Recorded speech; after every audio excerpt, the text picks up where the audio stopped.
عید میلادالنبی محمد صلی اللہ علیہ وسلم کی یہ مبارک گھڑیاں ہمیں نبی صلی اللہ علیہ وسلم کی سیرت طیبہ اور ان کی تعلیمات کو یاد دلاتی ہے۔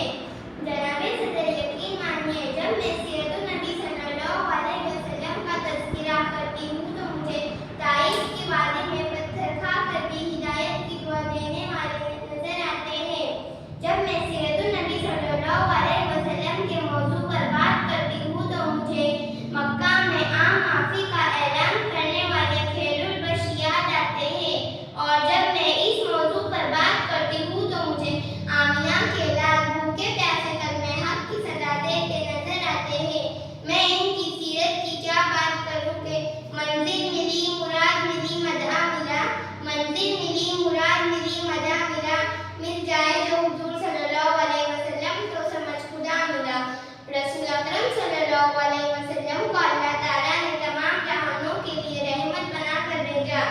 آپ صلی اللہ علیہ وسلم نے ہمیں سچائی، امانت، دیانت اور اخلاق کا درس دیا۔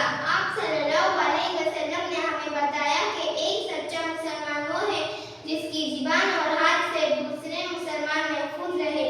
آپ صلی اللہ علیہ وسلم کی زندگی ہمارے لیے ایک مکمل نمونہ ہے۔ آپ صلی اللہ علیہ وسلم نے ہر رشتے کا حق ادا کیا۔ آپ صلی اللہ علیہ وسلم نے ہمیں بتایا کہ امیر اور غریب میں، عربی اور عجمی میں کوئی فرق نہیں، سوائے تقویٰ اور پرہیزگاری کے۔ آج ہم اس مبارک موقع پر ہمیں یہ